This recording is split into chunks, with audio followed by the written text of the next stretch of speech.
Just another wee video here on some basic servicing stuff you can do with your car. Again, we're still at the Mercedes C63. This is the same procedure but in pretty much any car with a kind of hydraulic braking system and standard .3, .4 brake fluid. Just again, simple brake fluid check.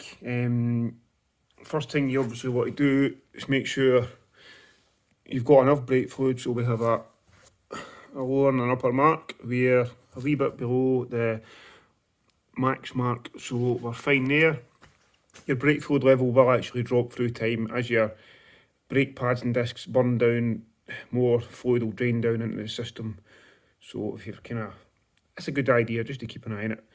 Every 2 years it's supposed to get changed. If your car's new and still under dealership servicing, it will get changed every 2 years, but once you stop going to dealers, most kind of standard garages, if you ask them to do a service, will change engine oil and filters, not brake fluid, air filters, etc.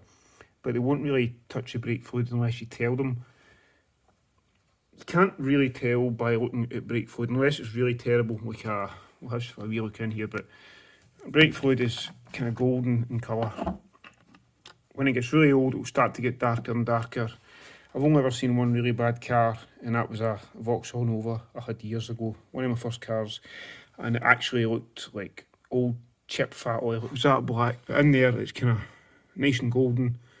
Other than that, you can't tell, but what you can do is you can test how much water it's got in it, and that's the reason you need to change brake fluid. It's hygroscopic, which means it absorbs water just through the atmosphere, through the brake lines, just naturally over time it absorbs water.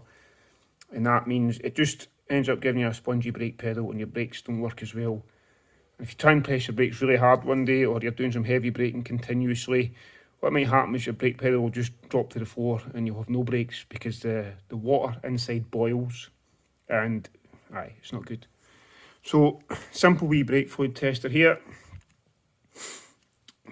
Wee marks on it, so you've got like 0, and then 1, 2, 3 and 4, and that's to do with percentage of water. It tells you 1 and 2 is okay, 3 and 4 is giving you a warning.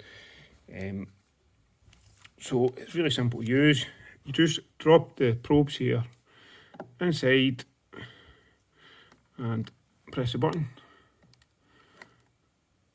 and hold it there. And on this car, this was changed about a year ago, and that's what we expect. 1, that's absolutely fine. And that just means there's 1% water in there, but that's fine, so that won't be a problem. After 2 years, it will certainly be up, possibly up to 3 or 4%. Really, it just depends on how the car's used and everything, and the conditions in the country where you live, what it's like. But yeah, this car's all good. Just need to make sure, a wee wipe, make sure there's no dust to it and getting back in there. And that's it, all good.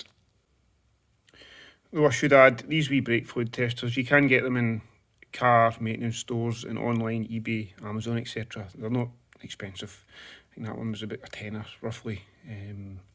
Only other thing you need to do really is change the batteries. That's kind of, fairly basic wee tools.